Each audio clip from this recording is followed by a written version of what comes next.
In a world where every moment is recorded, we think watching the future should feel like a harmless curiosity, yet the very act of seeing it rewrites the story before it's even played. Picture this. You're scrolling through a feed that updates in real time, and suddenly a clip pops up labeled tomorrow. Your heart skips. Does anticipation make the scene more vivid? But what if that glimpse isn't a passive observation but an active participant, nudging your choices like a gentle hand on a steering wheel? We'll start with the simplest assumption. Future events are fixed until observed. That seems natural. After all, our memories of past moments only solidify once we look back. Yet quantum mechanics tells us that observation can collapse possibilities into reality, so could watching tomorrow lock it in before you even get to act? The paradox deepens when we bring human perception into play. Our brains are wired to seek patterns and predict outcomes. The moment a future clip appears, we instantly start aligning our actions with what we see, creating a feedback loop that may never have existed if we hadn't watched. Think of a self-fulfilling prophecy. You watch yourself fail at a task, so you try harder, but your increased effort leads to failure exactly as predicted. That's why the future isn't a passive script. It's a dialogue between what we anticipate and how we behave. Now, let's consider causality. In classic time travel stories, paradoxes arise when actions in the past alter the future in ways that negate the very reason for traveling back.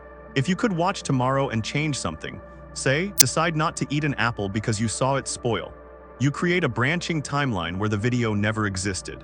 But if you're still watching the original video, did your decision truly alter reality or just shift which branch you observe? The mind's interpretation of that shift is what makes this experience so perplexing. We feel like we have agency, yet our choice to watch has already set us on a path where that future becomes inevitable. Let's take a deeper dive into the concept of self-perception in video reality.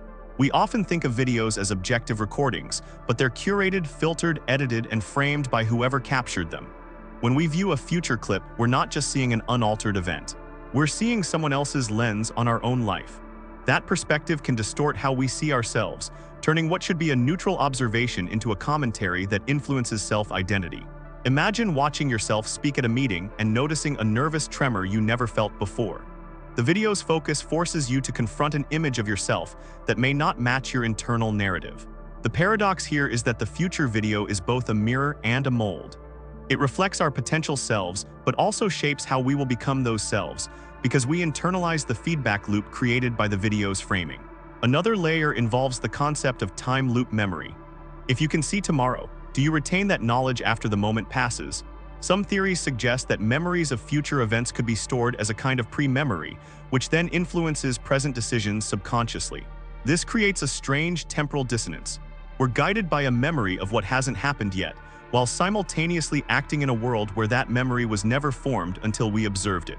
The logical tension here is that our brains rely on past experience to navigate the present, but future observation supplies an impossible past, an experience that didn't exist until now, yet feels like it did.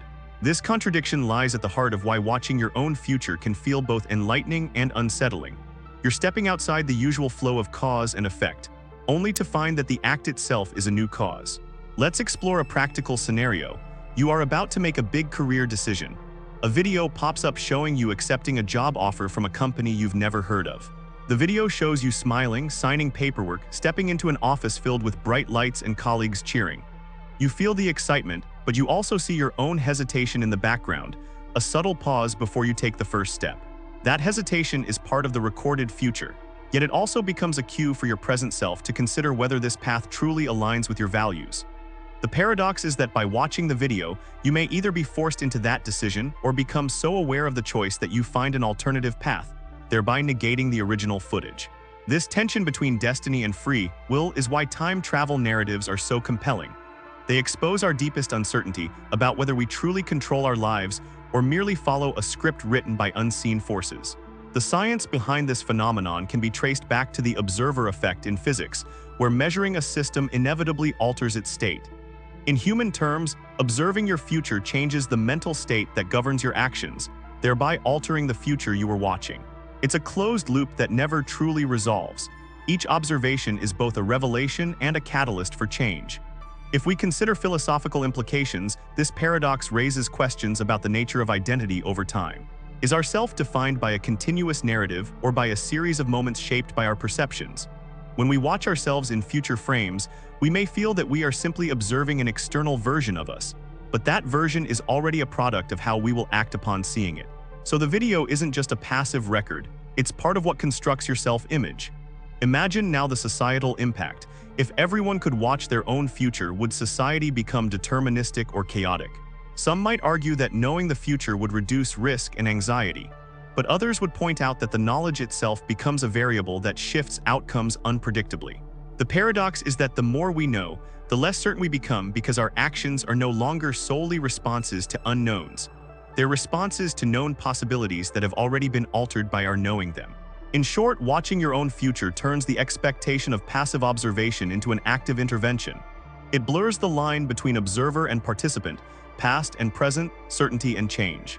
The truth is that what should feel like a simple glance into tomorrow is actually a complex dance, where each step we take alters the very rhythm we are trying to follow. That's why time travel paradoxes persist in our imagination. They mirror the human condition, always looking ahead, yet never fully able to escape the influence of those glimpses. By confronting this contradiction head-on, we can appreciate that the future is not a fixed destination, but an ever-evolving narrative shaped by the very act of seeing it. And perhaps that's the most profound lesson. Our expectations about time and causality are often too rigid. Reality keeps us in a loop where the observer and the observed are inseparable, and each glance into tomorrow reshapes the path we walk today. What would you do if you could see your own future? Drop a comment below and let's unravel this paradox together.